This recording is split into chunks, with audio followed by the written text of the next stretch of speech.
Tres balnearios galegos contan dende hoxe co selo de Galicia Calidade. Un deles é o de Laias no concello de Cenlle. Noelia Vázquez.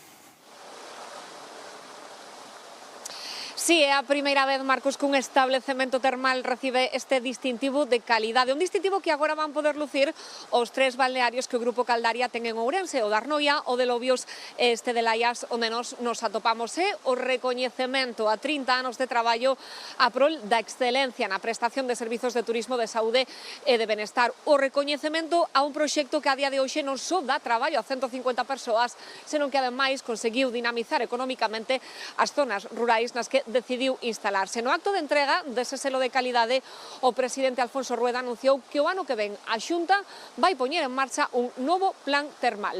Estará dotado de 8 millóns de euros e ten un obxectivo moi claro: dinamizar e potenciar a imaxe de Galicia como destino termal a nivel europeo. A día de hoxe, na nosa comunidade, Marcos, atopamos 7 das 8 augas mineromedicinais existentes e isto xa nos converte de por sí nun destino termal único, pero que ademais Galicia concentra o 21% do total de balnearios que hai en toda España.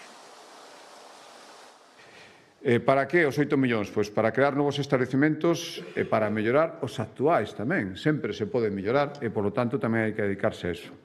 Facer manual de boas prácticas, mellorar todavía o bo que se está facendo xa, poñer en marcha un observatorio para avanzar na investigación do sector, aí está a parte médica, e creo que todavía podemos facer moitísimo máis, e iso a xente está atenta a todo iso.